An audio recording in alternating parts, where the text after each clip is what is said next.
오늘부터 바울에 관한 강의를 시작하고자 합니다. 그래서 오늘은 바울 제1강입니다. 바울 1. 바울은 바울이다. 바울을 보는 역사적 관점, 이런 제목으로 말씀을 드리겠습니다. 바울은 바울이다. 뭐 이렇게 이상한 말씀을 하느냐, 이런 분들도 있겠지만은, 바울은 흔히 예수와 엮여져서, 그렇죠? 예수의 어떤 종속적인 어떤 존재로서 흔히 얘기되죠. 그래서 이제 바울은 예수의 그 가르침을 제대로 펼치고 있는 거냐, 계승하고 있는 거냐, 아니면은 왜곡한 거냐, 예수의 그것은 현실적인 운동을 영적, 신앙적 그런 이런 걸로 바꿔버린 것이냐, 정말 종교로 바꿔버린 것이냐, 이래가지고 그 아주 뭐 찬반, 뭐 비판 뭐 많지요. 저도 이제 바울을 이제 공부하기 위해서 이제 역사적 예서 쓰고, 그 다음에 유일신 야훼 출판한 다음 2019년인데, 그때 이제 바울에 관한 책들을 이제 적극적으로 읽기 시작했어요. 여기 이제 제가 지금 그 저명한 책들을 좀 내놨는데, 정말 바울 연구 되게 많아요. 너무 많죠. 그리고 이 책 좀 보십시오. 이게 얼마나 두껍습니까, 이게. 그 유명한 샌더스의 바울과 팔레스타인 유대교. 이 1000페이지도 넘어요. 번역은. 이거 뭐 한 2주 동안 정말 다른 거 아무것도 않고 읽었던 기억이 참 새롭고, 요새 다시 좀 읽고 있습니다. 저는 이제 강의를 할 때 그렇게 막 무슨 약 팔듯이 뭐 이렇게 알고 있는 것을 푸는 그런 식이 아니고, 계속 이렇게 자료를 확인하고 공부도 하고 자기를 좀 확장하고 늘 그런 구도적 자세를 아직도 좀 유지하는데요. 그래서 다시 좀 읽고 있는데, 읽다가 또 다른 책이 또 긴급하게 최근에 나온 책들에서 읽다가 지금 좀 무춤하고 있네요. 그 다음에 이제 이 유명한 책이 있죠. 최근도 아니, 벌써 한 2년 됐네요. 존 바클레이, 유명하죠. 은혜 신학, 바울과 선물, 은혜 신학. 요건 사실 다 못 읽었어요. 최근에 사가지고, 지금 한 40%좀 읽어가는 것 같네요. 이건 이제 곧, 뭐 아마 다음 주나 그 다음 주쯤은 끝날 것 같고, 요건 이제 너무 두꺼워가지고, 그 사람 더 최근에 나온 책, 바울과 은혜의 능력, 이 책은 금방 읽었어요. 좀 서술도 좀 용이하게 돼 있고, 그래서 이것도 한 400페이지네요. 이거 좀 읽었고, 먼저도 말씀드렸지만 이제 이 사도 바울의 신비주의, 알버트 슈바이처 박사예요. 그 아프리카 가서 의료봉사한 그 훌륭한 분, 그분의 이제 사도 바울의 신비주의. 이 슈바이처 박사는 그 신학사에도 아주 놀라운 업적들을 남겼죠. 역사적 예수 연구사, 이런 건 아주 더 유명한데, 그것도 참 훌륭하지만 이 책도 참 훌륭하다, 이런 생각을 했어요. 이건 뭐 벌써 다 읽었고요. 그 다음에 이건 뭐, 여기도 좀 두껍죠. 이게 이제 국내 우리 학자, 이것도 한 700페이지 되네요. 바울복음의 기원. 이것도 2년 전에 김세윤 교수, 그 털 기르고 그런 신학자 그분 계시죠. 바울복음의 기원. 근데 이 책은 굉장히 그야말로 좀 보수적이에요. 정통 보수적이에요. 그래서 이제 역사학자로서는 조금 이렇게 해도 되나 뭐 이런 것도 있는데, 저는 하여간 보다 좀 보수적인 분들은 어떻게 생각하는가, 그걸 알기 위해서 이 책을 이제 열심히 읽었던 그런 기억이 있고요. 그 다음에 이건 퀸트 보름캄의 바울, 이런 거 옛날에 독일 사람들 뭐 박사학위 논문 나온 거 이런 것들, 옛날 것들을 꽤 많이 읽었습니다. 글쎄요, 얼마나 읽었나 지금 세보지는 않았는데, 적어도 한 4, 50권 되지 않을까요? 근데 바울은 역사적 예수 연구보다 또 훨씬 많으니까 저런 데 뭐 꽂혀 있습니다. 지금 잔잔한 책들이 많은데, 또 최근에 읽은 책들 중에는 이제 마틴 루터 종교개혁가, 갈라디아서. 이게 좀 저는 완역판인 줄 알고 너무 재밌게 읽었는데, 이 책 아주 좋아요. 마르틴 루터의 갈라디아서.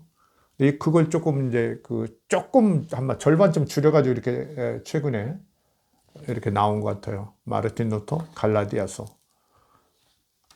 그 전문을 다 번역한 것은 이제 품절이 되고 도서관 같은 데서 약간 찾지를 못해가지고 요새는 이제 막 도서관도 마음껏 가지 못하잖아요. 이 팬데믹 때문에 어디 마음껏 못 가니까 가까운 도서관들 찾고 아니면 이제 책을 꽤 열심히 사죠.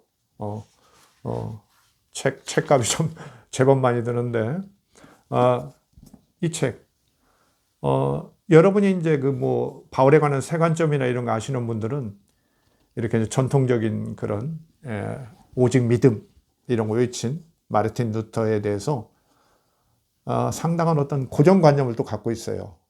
그 사람들이 고정관념이라고 비판하면서 어떻게 보면 비판하는 사람들도 고정관념을 갖고 있어요. 그래서 마르틴 루터의 갈라디아서를 읽어봤더니 정말 혁명가다운 역동성.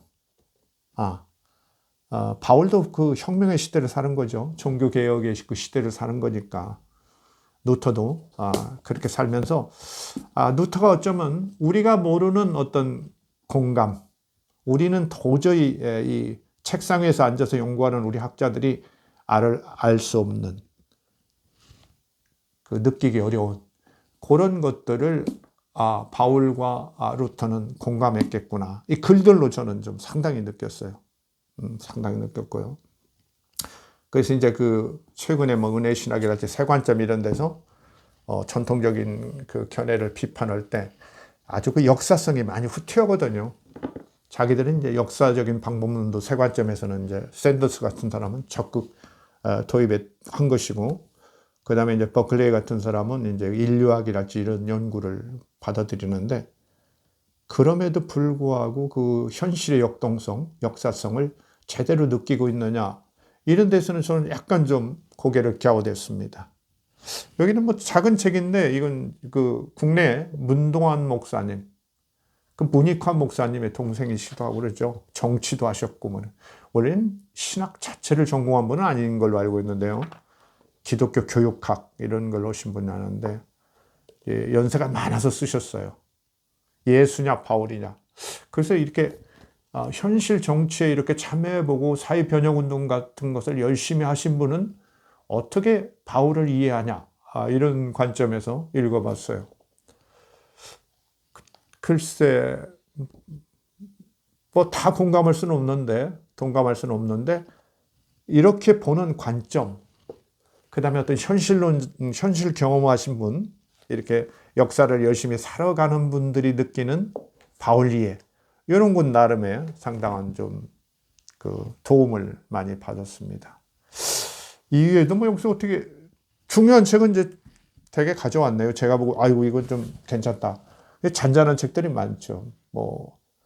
세관점에 이런 사람들도 있고, 그 다음에 전통적인 그냥 그런 조직신학이나 이런 데서 얘기하는 그런 것들도 있는데, 하여튼 아직 제가 책은 쓰지 않은 것이고, 그래서 조금 부담이 돼서 이제 바울 강의를 조금 머뭇거리고 있었는데, 책을 내는 마음으로, 이것을 강의를 해서 모아서 좀 내야겠다, 이런 마음으로 이제 준비를 하고, 자꾸 읽다 보니까 역사학자로서 뭔가 좀 할 말은 있겠구나. 그렇죠? 제가 요거 와서 바울 신학을 제가 하겠습니까? 이렇게 높이겠습니까? 그러나 신학자들이 아닌 역사학자가 보는 어떤 관점은 있지 않느냐. 그래서 이제 얼마나 기여가 될지 모르지만 여러분에게 제가 역사적 예서나 유신야외 할 때 이미 이제 그것도 역사적 관점에서 볼 때 좀 색다른 점이 있어서 여러분들께서 구독도 하시고 이런 거 하는 거 아닙니까? 그래서 그런 게 좀 있을 수 있겠다, 이런 어떤 나름의 그런 생각이 서서 이렇게 오늘부터 말씀을 드리려고 합니다. 많이 경청해 주시고, 바울이라는 사람에 대해서 우리가 많은 찬반의 견해가 있는데, 혹시 자기 견해하고 다르다고 그래서 너무 그렇게 그냥 뿔쑥 화내지 마시고, 이런 이해 방식도 있겠구나. 제가 온전하겠습니까? 늘 말씀드리지만 저도 인간이고 늘 과정에 있는 사람이니까 그렇게 양해해 주시기 바랍니다. 아, 저분은 역사학적 관점에서 저렇게 보시는구나. 그런 겁니다. 자, 바울은 바울이다. 그 제목이 이제 왜 그러느냐 우선 왔죠. 뭐 예수와 바울 너무 이렇게 묶지 말자는 얘기죠.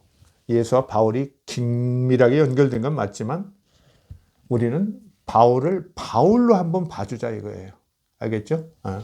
이런 얘기입니다. 자, 어떤 전제로서 이해. 우선은 이제 이 바울 앞에 이제 앞으로 바울 강의를 제가 한 20 몇 회쯤 할 겁니다. 지금 제가 목록을 20 몇 회쯤 하고 대강의 이제 윤곽을 잡아놓고 내용도 지금 집어넣고 있는데요. 그 전제적 이해는 첫째는 예수에게 종속된 바울이라는 그 어떤 고정관념, 우리가 관습적 그런 사고가 있죠. 그걸 좀 지양하자. 그걸 좀 버리자는 거예요. 바울은 바울로 봐주자는 거야. 예. 조금 이따 얘기하겠지만 뭐 바울은 예수 만난 것도 아니고 예수의 본 제자도 아닌데 바울한테 너 자꾸 뭐 스승의 뭘 배반했느니 이런 얘기하면 안 된다는 거죠. 그리고 어때요? 인간은 그렇지 않습니까? 공자와 맹자를 연구할 때 어떠세요? 맹자를 연구할 때 너무 공자의 그 종속된 인물로 봐서는 안 되겠죠. 당연히. 물론 뭐 시대도 차이가 많이 나고 그러지만은 그 본인 자체로서 좀 보자는 거죠. 그렇죠?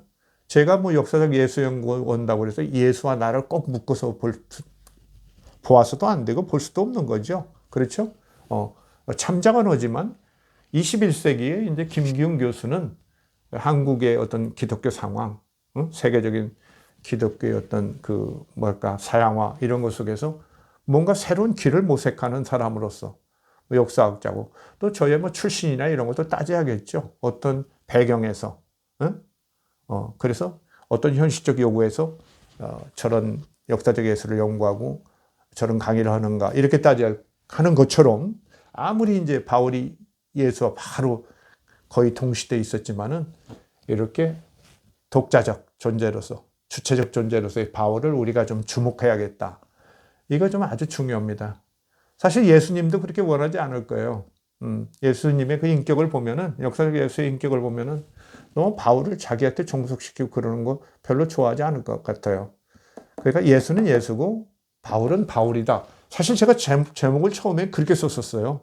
예수는 예수고 바울은 바울이다 그러는데 바울이 주인공인데 역시 예수를 앞세우니까 그것도 종속시키는 것 같아서 바울은 바울이다 이렇게 했습니다. 그래서 예수의 종속을 좀 지향하자.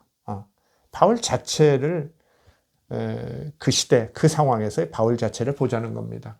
두 번째 바로 나오죠. 당대 그 자신의 입장에서 우리가 좀 바울을 보야겠다. 너무 이제 후대적 입장, 오늘날의 어떤 그 신학적 입장이나 그리스도교의 입장에서 보면은 바울의 그 당대적 어떤 뭐라고 할까요? 그 역사적 역할이나 의미 이런 것들을 우리가 손상시킬 수 있는 거죠. 그렇잖아요. 그 1세기의 사람을 20세기, 21세기의 기준으로 자꾸 평가하고 그러면 그래서 뭐 칭찬하고 폄훼하고 이러면 안 되겠죠. 그런 것을 좀 우리가 좀 주의하자 이런 얘기고요. 그 다음에 세 번째는 신학상의 책임과 영광을 바울에게 너무 독점시키는 것을 좀 지양하자. 그냥 그리스도교는 다 바울이 만들었다. 그렇죠? 바울 서신에 나오는 내용들은 온통 바울의 무슨 창조적 신학인 것처럼 보지는 말자는 겁니다. 그러면서 또 책임도 또 막 비난도 막 쏟아붓죠. 요새 이제 그 신앙이라는 것이 그렇죠? 더군다나 이제 신비주의적인 그런 성향이 있는 바울의 신앙 이런 것들이 21세기에 비판받을 여지가 많이 있죠.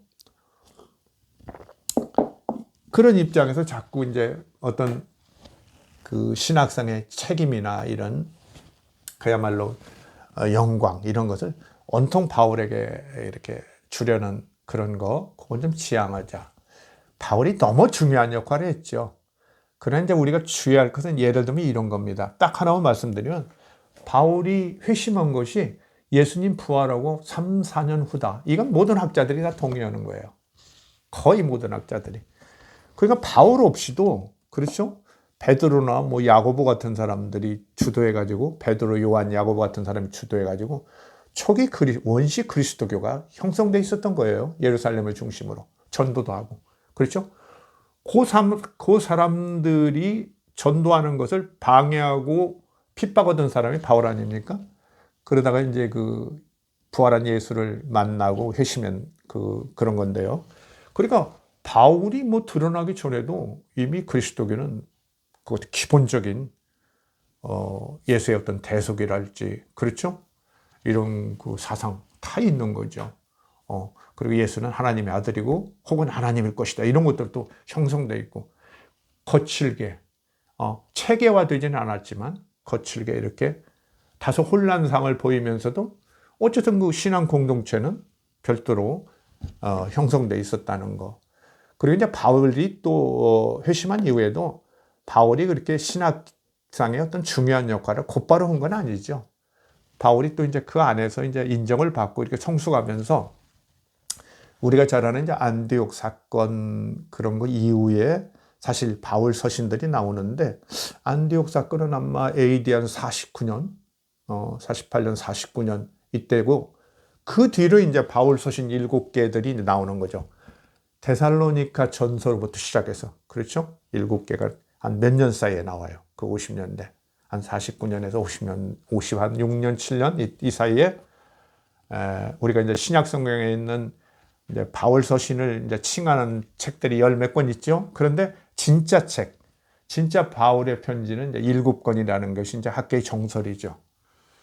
그러니까 모든 신학의 그 뭐라고 할까요? 영광을 바울에게 다 주는 것도 좀 문제가 있다고 보고요. 영광을 주다 보니까 또 비난도 막 쏟아지죠. 기독교를 그렇게 예수의 가르침을 이렇게 왜곡시키고 이래가지고, 응? 그렇게 그냥 영적 신앙 운동으로 바꿔버려가지고, 이렇게 종교함으로써 뭐 예수의 본 가르침을 망쳤다, 막 이러고 붕괴하는 분들도 있고 그러죠. 아까 얘기했지만 그 시대 바울은 그럴 수밖에 없는 점도 있었다는 거죠. 그 사람이 그 중요성을 알고도 의도적으로 왜곡했다면 우리가 책임을 엄청나게 물어야겠지만은 그럴 정도의 상황은 아니라는 겁니다. 그 다음에 네 번째, 초기 그리스도교의 원식 그리스도교를 얘기하죠. 그때 막 이제 베드로도 살아있고, 그렇죠? 야고보도 살아있고, 막 그런 시대. 초기 그리스도교의 인간적 신학적 갈등이 심했다는 사실을 우리가 좀, 잘 전제적으로 이해해야겠다는 거예요. 우리는 이제 뭐, 어때요? 유대인도 헬라인도, 그렇죠? 남자도 여자도 뭐 자유인도 종도 다 하나다. 바울의 그런 그 바울 서신에 나오는 기록 같은 걸 보면서, 야, 또 원식 그리스도교는 또 사도행전에 보면 너무 이상적으로 이렇게 돼 있죠. 뭐 그냥 서로 가진 것을 가져와 가지고 막 재산도 다 내놓고 모든 것을 상호 유통하면서 아주 공동생활을 아주 뭐 천국처럼 한 것 같은 그런 거 있는데, 그런 시절도 있었지만 그런 시절은 아주 짧았겠죠. 막 흥분하고 막 이랬을 때 잠깐이겠고, 거기 뭐 가난한 사람 많고 그래서 고생 많이 하죠.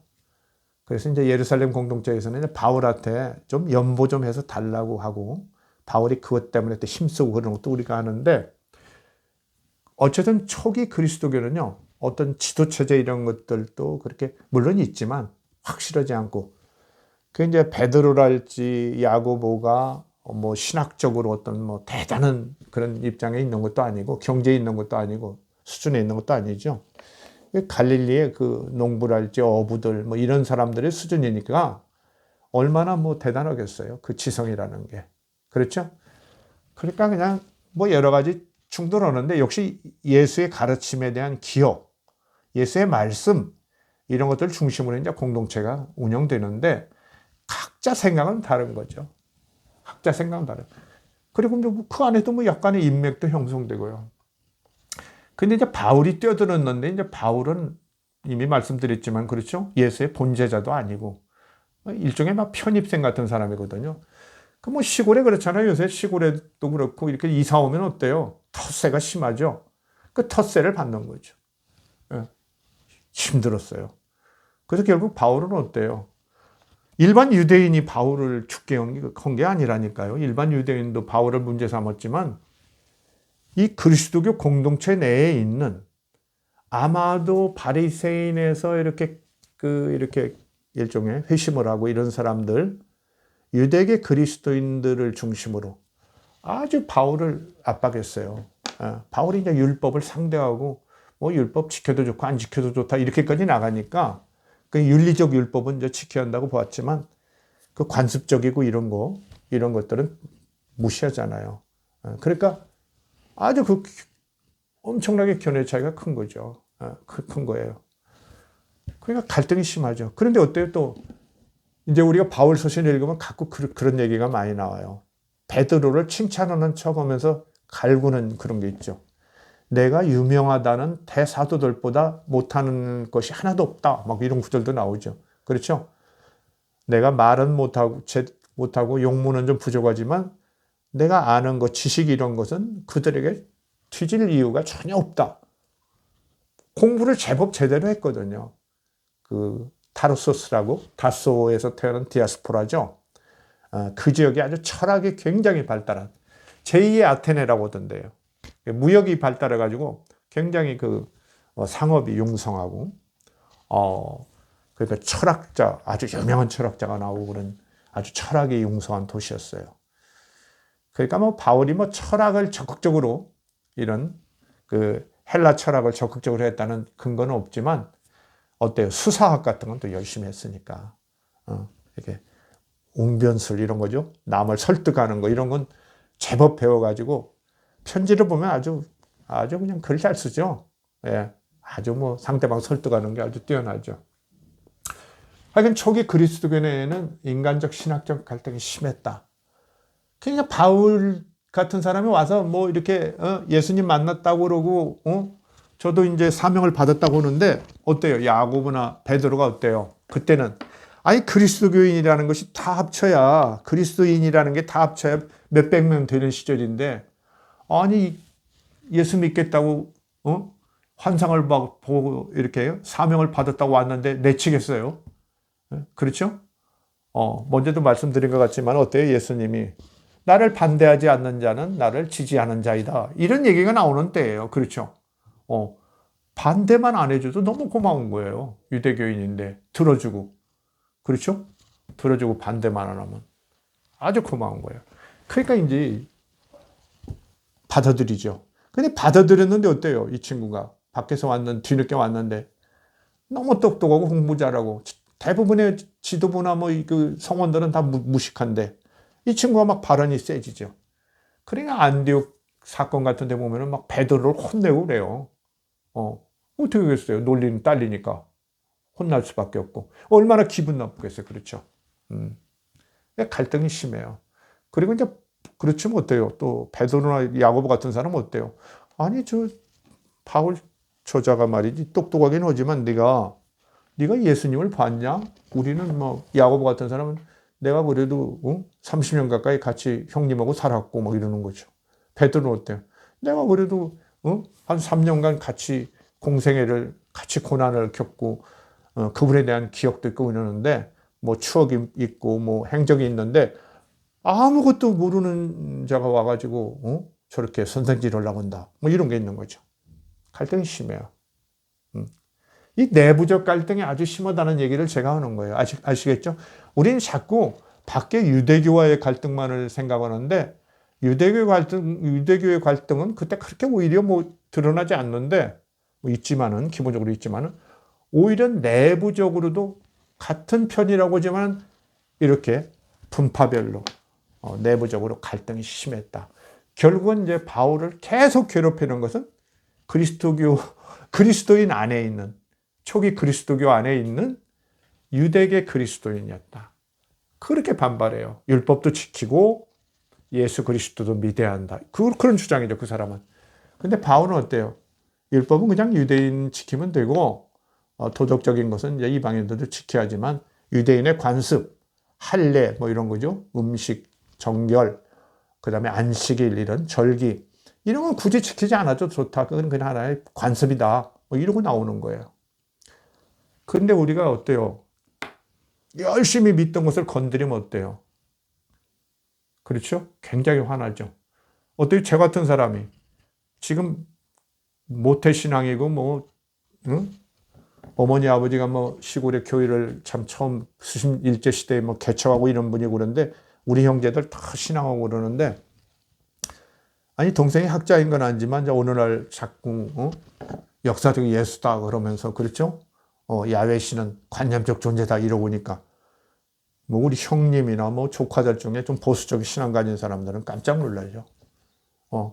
지금도 얼마나 떨떠름할 거예요, 속으로는. 뭐 겉으로야 뭐 요새는 좀 그런 거 않지만은 떨떠름하죠. 부담스럽지 않겠어요? 근데 친구들도 그렇고. 전에 제가 얘기했죠. 그 아주 수십 년 그를 위해서 기도도 하고 이런 친구인데 아니 역사적 예수 책 냈다고 그러니까 그냥 전화도 딱 끊어버리고 그 뒤에 뭐 전혀 소식 없네요. 네? 전혀 소식 없어요. 자, 이렇게 내부적 갈등이라는 이렇게 심한 것이다. 우리가 이거 아주 그 바울을 보면서 너무 이렇게 밖에만 보지 말고 내부적 갈등을 봐야 돼요. 우리가 이 내부적 갈등이라는 게 가까운 사람 간의 갈등이라는 게 참 심각한 거예요. 지금 한국의 정치 상황도 그렇죠. 여러분은 어떻게 보는지 모르지만 어때요? 겉으로 보면은 뭐 국민의힘과 뭐 더불어민주당의 싸움 같이 보이죠. 그런데 어때요? 오히려 국민의힘이나 저쪽에는 이제 뭐 탄핵도 받았고 전통적 기득권 세력이니까 뭐 모양이 분명한데 민주당 내부에 보면은 또 권력 투쟁이 굉장하죠. 그렇죠? 요새 그렇잖아요. 요새 대선 후보 경선 보세요. 그렇죠? 얼마나 경쟁이 심해요. 자, 바울을 연구하는데 이렇게 전제적 이해를 하고 두 번째 이제 개략적인 바울이 어떤 사람이다. 이걸 좀 개략적으로 얘기하겠습니다. 이렇게 얘기하고 이제 강론은 앞으로 이제 얘기할 거죠. 자, 첫째, 예수의 본제자가 아니다. 바울은 이거 아주 중요합니다. 예수의 원래 제자가 아니에요. 예수를 만난 적이 없어요. 그러니까 우리가 너무 바울한테 예수의 복음을 배신했다 이런 얘기는 논리적으로 타당하지도 않아요. 그렇죠? 직접 배우고 이런 사람도 아닌데 그 사람한테 생각이 다르다고 네가 배신했냐? 이런 거 좀 안 돼. 정당하지 않아요, 사실은. 근데 예수의 본제자가 아닌 바울에게는요, 이런 점이 있어요. 제 의견을 한번 들어보세요.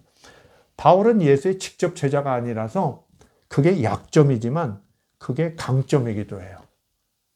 뭔 말인가 좀 이상하죠? 만약 예수를 직접 보고 그 제자였더라면 바울의 독창적 생각이 나오기가 어려워요. 근데 바울은 예수를 안 봤기 때문에 부활한 예수만 만났기 때문에 많은 고민을 하는 거예요. 논리를 세우고. 그렇죠? 자기의 신앙을 점검하고 체계하고 이러다 보니까 바울에게서 정말 신학다운 신학이 나온 거예요. 아시겠죠? 베드로 같은 사람 어떻게 해서 요한 같은 사람 원래 공부도 않고 이런 사람이지만 어때요? 예수님하고 살았으니까 어디 전도하는 데 가서 뭐 신학적인 생각 막 궁구하고 그럴 필요가 없어요. 내가 예수님하고 몇 살 때 뭐 갈릴리 호숫가에서 뭐 하고 있는데 예수님이 나타나셨습니다. 저 깊은데 금을 던지라고 했더니 그렇게 수백 마리가 나왔습니다. 이런 얘기하는 거예요. 옛날 얘기. 추억담을 얘기하는 거죠. 그러면 그만이에요. 그러니까 이분들이 베드로나 이런 분들이 뭐 이렇게 막 신학 연구하고 막 편지 남기고 그런 거 그렇게 필요성이 별로 없었다고 봐요. 근데 그런 것들이 남아가지고 조금 더 전해진 것이 바울서신 다음에 나온 복음서들이에요. 마가, 마태, 그렇죠? 누가 이런 복음서들. 거기에 얘기들이 나오죠. 스토리들이. 그래서 바울은 예수의 본제자가 아니라는 거. 그래서 너무 그에게 뭐 배신자다 뭐 이런 얘기 하지 않는 게 옳다는 거. 바울은 유대인이고 베냐민 지파예요. 아주 그 유대 지파와 베냐민 지파는 그렇죠? 유대 국가를 그 다음에 뭡니까? 바벨론 유수에서 돌아와 가지고 새로 유대 사회를 건설한 사람들이기 때문에 아주 뭐 자존심이 강하죠. 그러면 이제 베냐민 지파에는 또 사울이라는 최초의 왕이 나왔잖아요. 그러니까 이제 유다 족속뿐만 아니라 이렇게 베냐민 족속도 그 12지파에는 왕을 냈던 이런 지파죠. 바울은 AD 5년에서 10년경에 출생했어요. 예수님이 한 BC 4년 뭐 왔다 갔다 출생했다면 한 10살쯤 뒤다. 이렇게 우리가 이해하면 돼요. 정확하게는 않지만 대강 맞춰보면 이런 견해가 맞다는 거 우리가 좀 알 수 있고요. 뭐 유대인이니까 어떤 선민의식이나 이런 것도 일부 갖고 있어요. 근데 바울에게는 선민의식이 그렇게 강하지는 않은 것처럼 보여요.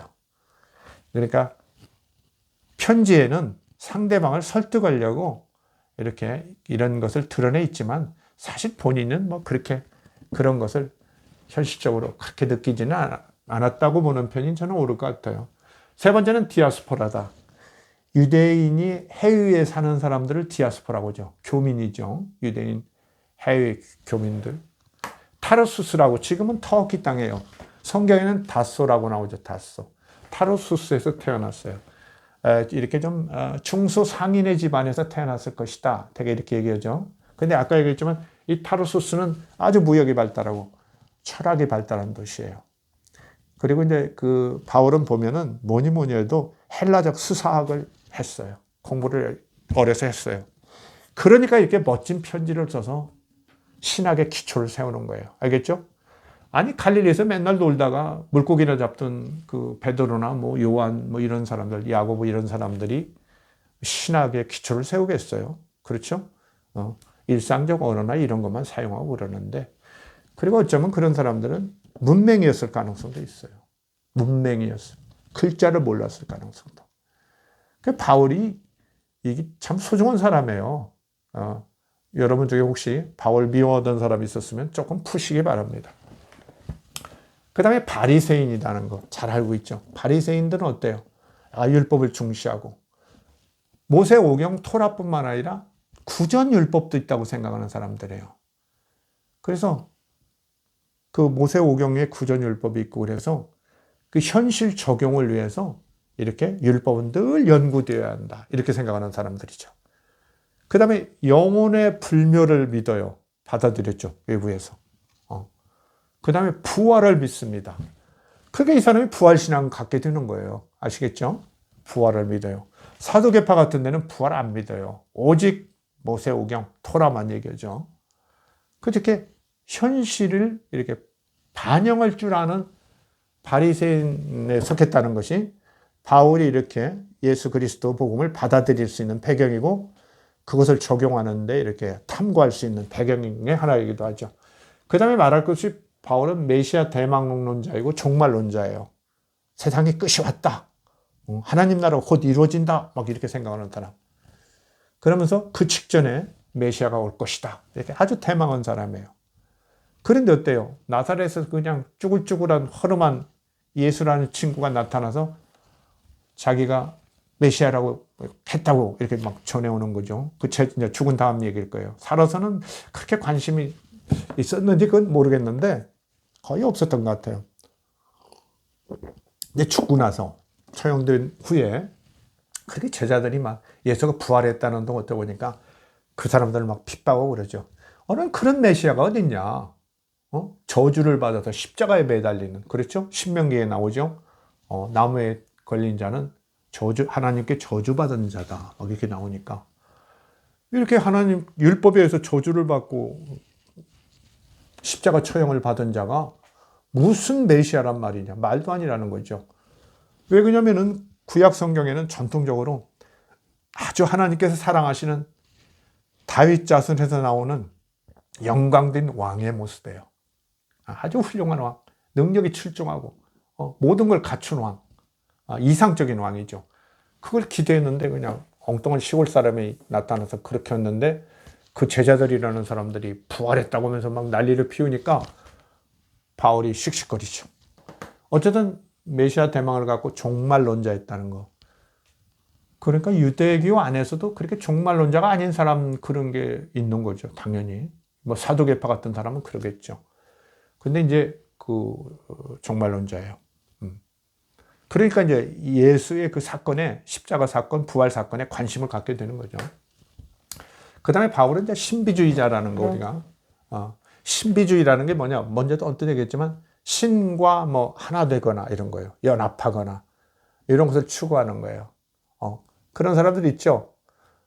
저는 뭐 예수님을 그렇게 자주 봐요. 막 이러고. 예수님께서 와서 뭐 머리를 쓰다듬어 줬어요. 막 이런 거. 꿈속에서, 뭐 환상에서. 환상을 자꾸 본다, 이런 사람들. 뭐, 그 너무 부러워할 거 없어요. 그렇죠? 예. 뭐 특별한 거 아닙니다. 어쩌고 보면 이제 정신적인 문제일 수도 있어요. 심리적인 문제일 수도 있고. 그 사람마다의 성품일 수 있으니까. 그런 거 너무 그렇게 뭐 부러워하지 마시기 바랍니다. 어떻게 보면 꿈도 안 꾸고 잠 잘 자는 게 최고 행복이죠. 그렇죠? 자, 신비주의예요. 회심 경험. 그죠? 예수님이 찾아왔죠. 부활한 예수가. 그 다음에 그리스도 하나됨. 바울은 그리스도 하나됨을 많이 강조하죠. 예수 그리스도 하나됨. 근데 바울은 하나님과 하나됨, 이 얘기는 잘 안 해요. 제가 먼저 언뜻 얘기했는 것 같은데, 바울 같은 사람은 야훼 그 유일신 신앙이 강하기 때문에 그 하나님의 어떤 그 절대성을 인정하기 때문에 자기에게 나타난 그 예수 그리스도, 부활한 예수 그리스도가 하나님이라고 이렇게 이렇게 말로 선언은 하지 않아요. 그래서 꼭 예수 그리스도를 꼭 얘기해요. 바울은. 그리스도를 통하여 뭐 이렇게 하고 얘기하죠. 어쨌든 신비주의자입니다. 그리고 뭐 자기가 뭐 하늘로 끌려가서 뭐 그렇죠? 참 세상에는 들을 수 없는 소리를 들었다 막 이러고 그러죠. 신비주의. 그 신앙인으로서는 어때요? 이렇게 새로운 종교를 탄생시키고 이런 데는 그렇죠? 새로운 종교 어떤 창시자, 개혁가 이런 걸로서는 아주 장점인 면이 있죠. 내가 뭐 신을 뭐 봤다, 예수 그리스도를 만났다 이런 건 대단히 강점이죠. 제자들도 무시 못해요. 베드로 이런 사람도 예수님이 나 찾아오셔서 이렇게 얘기했다. 이스라엘 구약 시대는 선지자들, 예언자들이 다 그렇죠. 하나님께서 찾아오시거나 말씀을 주시거나 이런 거니까 예언자 반열에 들어가는 거예요. 그 자신감을 갖고 자기가 사도라고 막 하고 그러죠. 근데 바로 이것이 이제 오늘날 우리가 저 같은 역사학자랄지 종교학자 이런 사람 관점에서 볼 때는 합리적인 신앙을 하는 사람들은 이거 좀 회의를 할 수 있죠. 캐션 마크. 그죠? 바울이 본 예수 그리스도가 진짜냐? 뭐 이런 것도 생각할 수 있는 거고. 그렇죠? 예수 그리스도한테 이방 전파를 명령받았다고 하는데 예수님이 곧 오신다고 했다는데 2000년 지난 지금도 안 왔는데 하나님 나라도 이루어지지 않았는데 바울이 제대로 본 거야? 이런 거 생각할 수 있죠. 종교에 대한 근본적 회의는 늘 따라다녀요. 더군다나 역사학자한테는 말할 거 없죠. 제가 그래서 이런 강의하기가 쉽지가 않아요. 신학적, 종교적 이해도 좀 어느 정도 상당히 깊이 해야 하고 그걸 역사학적으로 어떻게 보느냐 이런 문제가 늘 따라다니니까 그런 문제가 있어요. 이건 이제 개략적 얘기니까 일단 넘어갑시다. 그 다음에 이제 바울은 서신을 작성했다. 7개. 뭐 데살로니가 전서, 우리가 잘 아는 뭐 로마서, 뭐 갈라디아서, 뭐 그런 거 있죠. 고린도 전후서, 뭐 빌레몬서, 빌립보서, 그죠. 예배서 그런 건 아니에요. 바울을 칭하고 있더라도 바울 게 아닙니다. 뭐 저런 거 뭐 디모데 전후서 이런 것도 그렇죠. 아닙니다. 진짜는 7개예요. 그래서 저는 이 7개 서신, 진짜 서신이라는 걸 중심으로 강의를 할 겁니다. 다른 많은 학자들도 그렇게 하죠. 어쨌든 바울은 7개 서신을 작성해서 그리스도교 신학의 기초를 확립했다. 왜 이렇게 바울이 서신을 쓰냐? 바울은 예수 그리스도를 안 봤어요. 그러니까 사람들이 얘기할 때 사람들이 약간 신뢰감이 적었던 것 같아요. 그렇겠죠? 전도할 때 저 사람이 예수 안 봤대. 그런 게 있는 거예요. 근데 나한테 찾아왔다 막 이러니까 그런가 보다 하면서 막 열심히 전도를 해요. 그럼 바울이 떠나면 어때요? 그 예수를 만났거나 그 예수하고 같이 살았던 제자한테 배운 사도들 혹은 이제 직접 제자들 이런 사람들이 또 혹시 찾아왔거나 이러면 그런 사람들이 얘기하는 거예요. 그러면서 바울한테 여러분 어떻게 배웠습니까? 뭐 이러는 거죠. 사실 그 바울 그 사람은 예수님도 모릅니다. 뭐 이러고 그러는 거죠. 저는 예수님을 봤습니다. 뭐 어려서 봤습니다. 이러고 직접 배웠습니다. 아니면 그 직접 그분의 제자인 베드로나 요한의 제가 제자입니다. 이러면서 막 얘기하는 거죠. 예수님도 할례 받았습니다. 막 이러고 그러죠. 예수님도 율법 그렇게 막 모든 거 어기고 그런 거 안 했어요. 어떤 건 안 지켰지만 또 어떤 건 많이 지켰습니다. 뭐 이러가면서 율법 지켜야 합니다. 뭐 이러고 면 어떻게 하겠어요? 아유, 바울 이제 와서 이제 그 소식 들으면 이제 열불 나는 거죠. 막 편지 쓰죠. 그거 다 쓸데없다. 음, 음.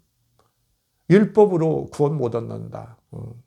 그렇죠? 성경이 얘기하고 현실이 얘기하고 그렇잖아요. 예수 그리스도를 누가 죽였냐? 율법을 숭배하는 사람들이 죽이지 않았느냐? 대제사장 이런 사람들이 정죄하고 죽이지 않았느냐? 막 이러는 거죠. 그러니까 늘 바빠요. 그 덕분에 이제 편지가 남아가지고. 그냥 바울 같은 사람이 없었으면 어떻게 하느냐? 기독교가 좀 이상해질 수가 있죠. 얼마나 혼란했어요. 여러분이 이제 성경책 보니까 이제 여러분이 뭐 기독교가 초기에도 별 안녕하셨던 걸로 아는데, 아이고, 여기 안 들어가는 뭐 의경이나 이런 거, 다른 성경책, 위경, 가짜 성경책들 굉장히 많거든요. 읽어보면 별의별 책들이 많아요. 생각들이 다 달랐어요. 어떻게 해서요? 부활이라는 거, 이렇게 객관적으로 입증할 수 없는 그 사실을 근본으로 해서 기독교가 이렇게 형성되고 있는데, 정말 백가쟁명이죠. 백가쟁명. 아시겠죠? 그러니까 뭐 굉장히 혼란했던 거죠. 근데 이런 편지가 딱 남으니까 어때요? 바울 서신은 이제 각 교회들, 뒤늦게 서는 교회들이 아주 중요한 이제 물론 전승, 자기들이 전해 들은 자료도 중시하지만 이건 또 편지로 있으니까, 문서로 있으니까 막 낭독하죠. 자꾸 낭독하고 귀하게 여겨요. 그래서 이렇게 성경으로 아주 일찍이 그 권위들이 막 인정돼 가고 그러죠. 그냥 성경이 아주 중요한 부분이 됐고, 그렇죠? 이제 복음서라는 것도 이제 바울 서신들이 영향을 안 받을 수는 없는 거고, 직접 받았다, 뭐 이런 건 차이가, 이제 정도의 차이가 있지만 그렇습니다. 자, 그 다음에 여덟 번째는 절대적 가치인 율법을 상대화했다는 거, 이거 아주 중요합니다. 율법은 중요합니다. 그러나 율법은 완전한 것은 아닙니다. 그걸로 구원 못 얻습니다. 뭘로? 예수 그리스도로. 당신이 어떻게 하느냐? 예수 그리스도를 정죄한 건 율법입니다. 그렇죠? 그러나 예수님은 살아나셨습니다. 율법이 정죄하는 것이 틀렸다는 것입니다. 그분은 의로운 분입니다. 이렇게 나오는 거죠. 그죠? 그러니까 우리가 다시 사는 삶은 저렇게 될 겁니다. 이렇게 되는 거예요. 율법이 아니라 예수 그리스도를 따르매, 율법이 정죄한 오히려 예수 그리스도를 따르는 것이 하나님의 뜻일 것입니다. 뜻입니다. 이렇게 하는 거죠. 그래서 부활한 예수가 그리스도인이라는 걸 믿으면 됩니다. 막 이렇게 하는 거죠. 믿고 따르면 됩니다. 이런 거죠. 믿으면 된다는 게 믿고 의지하고 신뢰라는 거죠. 소위. 믿고 따르는 거예요. 정말 믿고 따르는 거, 믿음이라는 게. 어때요? 자기가 너무나 중요하게, 이제 뭐랄까, 자기의 정체성으로 여기는, 자기 생명보다 더 중요하게 여기는 율법을 비판하고 극복했다는 거. 대단한 거죠. 이게 자기 극복이에요. 자기 극복. 자기 정체성을 비판하고 극복해낸 거. 이게 깨우친 자지 뭐예요. 대단한 일이에요. 이거 쉽지 않아요. 좀 외람된 얘기지만 저도 약간 그런 거 아닙니까? 그렇죠? 60년 믿어온 그리스도교를 역사학적으로 비판하고 새로운 어떤 안목을 갖게 됐어요. 제가 뭐 바울처럼 훌륭하다는 얘기가 아니라 그런 걸 겪었다는 거예요. 고통도 상당히 겪었죠.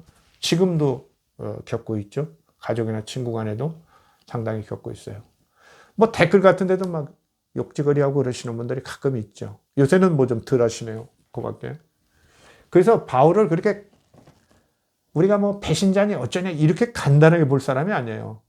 그렇죠? 한번 생각해 보세요. 여러분이 이슬람 세계에 생겨나 나서 그냥 아침부터 코란 열심히 읽고 그랬는데, 코란이 이게 문제가 있구나.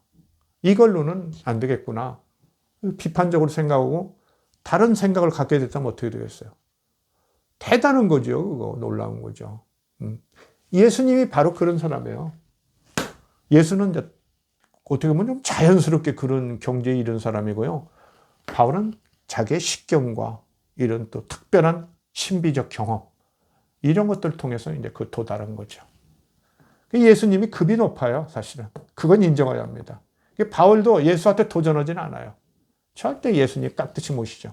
하나님의 아들이다. 하나님일 것 같다. 뭐 이러고. 자기 스스로 이제 깨갱하고 주눅이 들어있어요. 예수님한테는. 그러나 그건 인간으로서는 상당히 대단한 사람이다.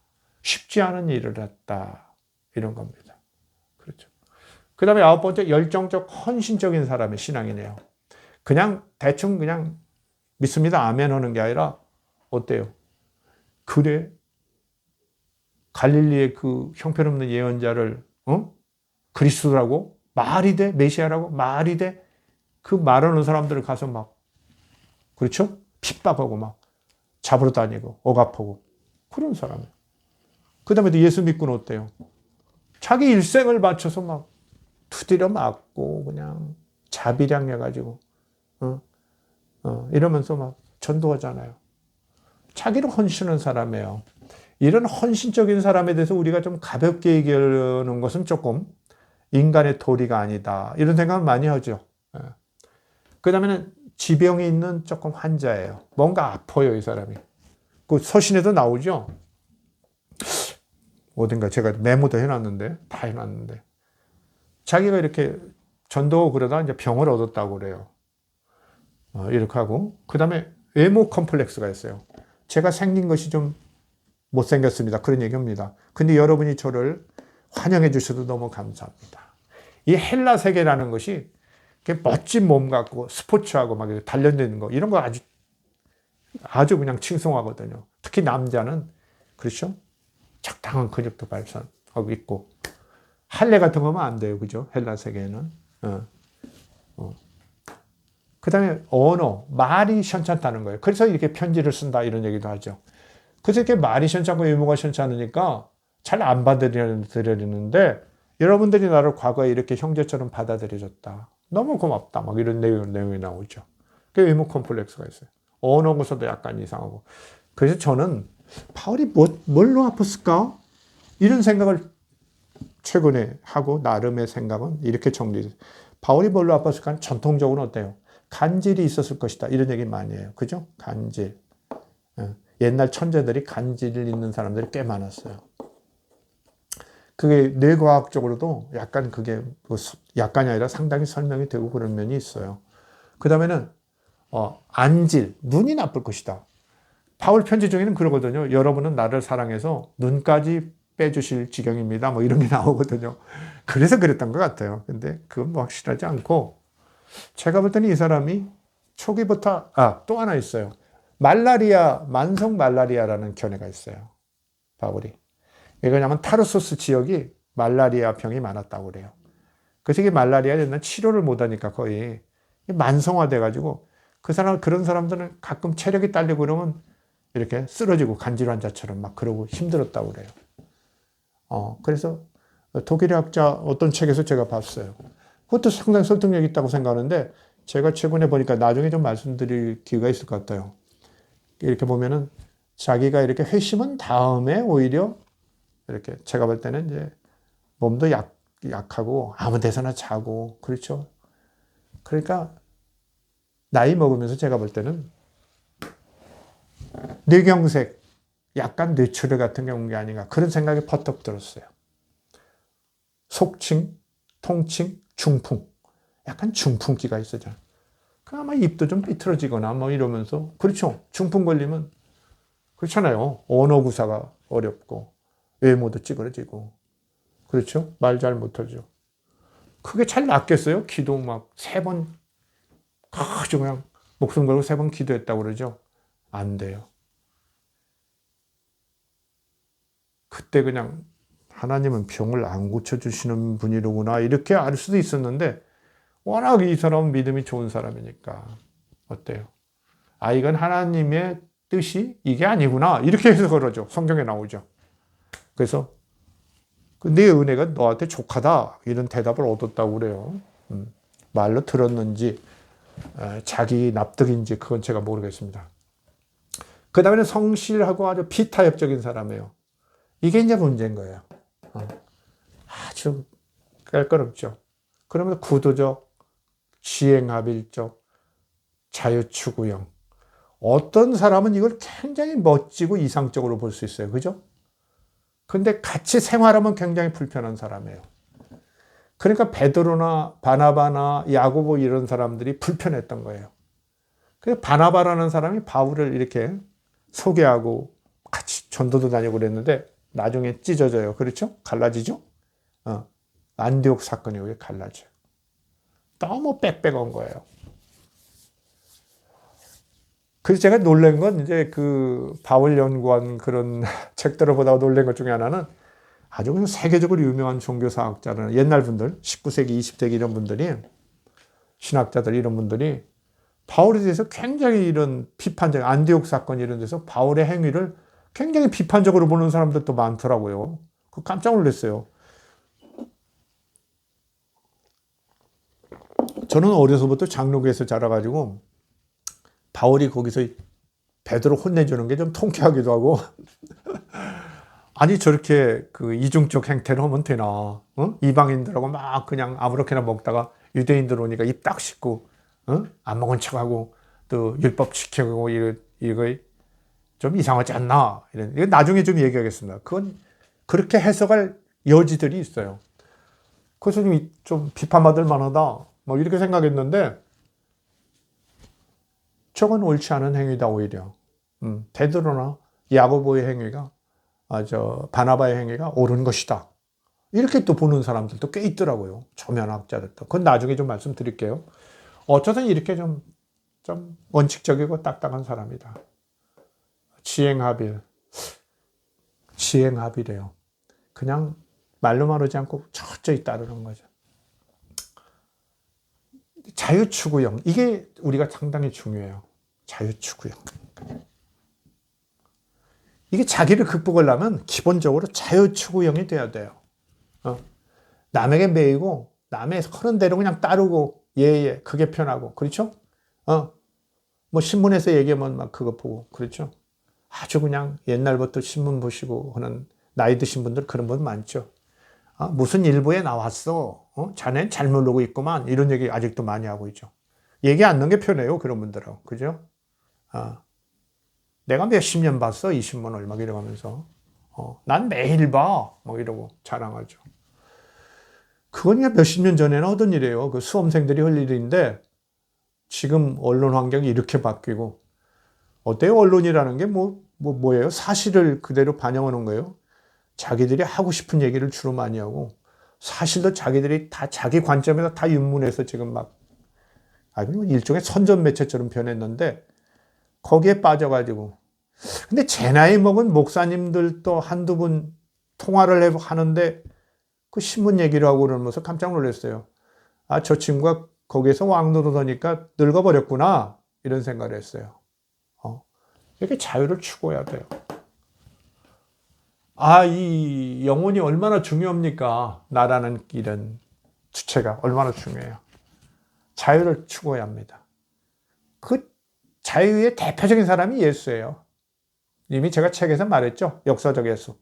없는 분들은 조금 보세요. 강의들 보셔도 좋고 책도 좀 이렇게 좀 사서 좀 보시고 그러세요. 얼마나 자유로운 사람입니까? 그래요. 그냥 생각하는 거예요. 있는 대로, 보이는 대로, 느끼는 대로. 또 생각도 하고. 거기서 새로움이 나오는 거예요.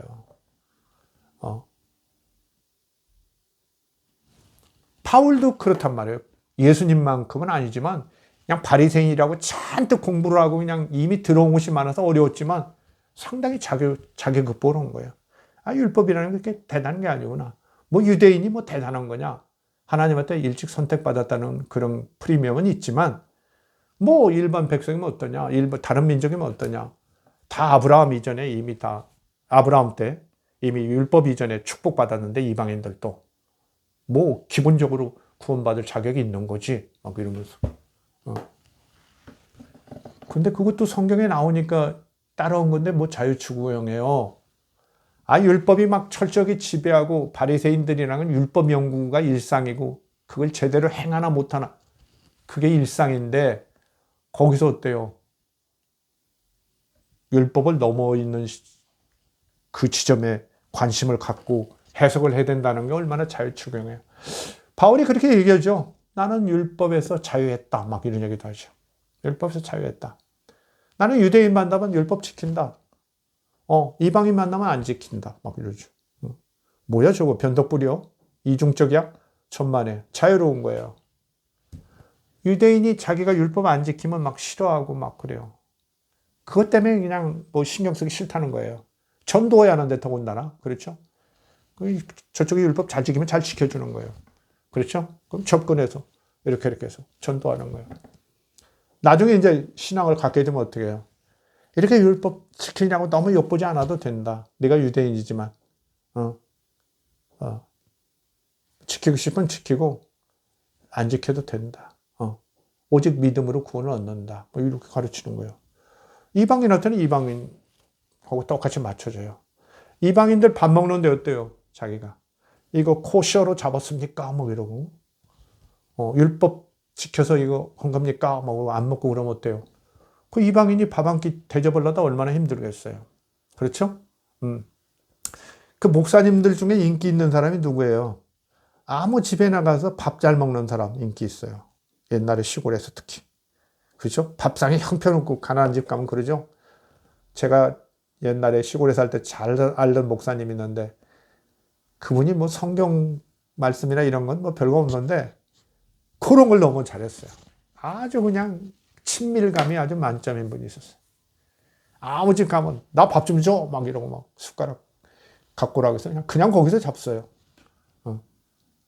아주 소탈하신 그런 분이 있는데 아직도 돌아가시지는 않은 것 같아요. 그 양반이야말로 제가 알기로는 중풍을 앓은 지가 한 20여 년 되는데 돌아가셨다는 얘기를 아직 못 들었어요. 별 얘기 다 합니다. 자, 바울이라는 사람이 여기서 우리가 바울이 까드락스럽다고 보면 아주 까드락스럽고 비판할 점이 많고 그러나 한 시대를 획하는 선구자, 지성으로 대신학자로 사실 종교개혁가이기도 하죠. 이런 종교개혁가로 선구자를 볼 때는 이런 성품을 우리가 너무가 아니라 비판적으로 볼 수는 없다. 이런 게 제 생각이고요. 자, 마지막으로는 순수 소박한 갈릴리 민중들의 종말론적 종교개혁운동을 실천적 논리적으로 체계화했다. 이게 바울의 공헌이죠. 그냥 뒀으면 이 갈릴리 어부들 이런 사람들이 믿었던 예수 그리스도교 그냥 그럭저럭 믿다가 사라졌을 가능성도 상당히 높아요. 근데 이분이 자기가 예수는 안 만났지만 논리적으로 생각하고 이렇게 편지로 자기의 신학 사상을 이렇게 체계화하고 그렇죠? 교인의 뭐 어떤 분은 어떻게 하고 뭐 구원론은 어쩌고 막 이런 걸 다 진술을 해놨기 때문에 그것이 아주 기본 텍스트가 됐죠. 그래서 예수에 대한 그 전승 이야기와 바울의 이런 신학이 엮어지면서 그렇죠? 복음서 수사도 기독교 어떤 신학의 체계화가 이루어지는 거죠. 그래서 우리는 예수는 현실 변혁 운동을 했다고 그랬죠. 현실에서 하나님 나라에서는 변혁 운동을 했는데 바울은 사실은 어떻게 보면 유대교 내에서 예수 그리스도를 받아들여서 예수를 메시아라고 받아들이면서 새로운 어떤 종교 개혁 운동을 하죠. 일종의 종교 창시자라고 말을 할까 말까 좀 망설여지는데 종교 창시에 절대적 공헌을 한 사람이죠. 뭐 베드로나 이런 사람도 공헌을 했으니까 아까도 얘기했죠. 공동의 공헌이니까 그러나 비중이 아주 큰 공헌을 했죠. 그래서 예수의 현실 변혁 운동을 그대로 살리지는 않았지만 이 사람 자신의 어떤 처한 입장에서 자신이 바리새인이고 종말론자고 예수를 못 본 상황에서 이 사람은 이런 역할을 할 수밖에 없는 그런 면이 있었다는 거, 종교운동을 할 수밖에 없었다는 그런 측면이 있다는 거, 이걸 인정하면서 우리는 바울을 정말 바울로 좀 보자 이런 얘기입니다. 그래서 다음 시간부터 다음 주부터 제가 이제 어떤 강론적인 구체적인 것을 한 22강자 하겠습니다. 많은 부족함이 있겠지만은 좀 경청해 주시면 감사하겠고 많은 성원 부탁드립니다. 이상 말씀드렸습니다. 감사합니다.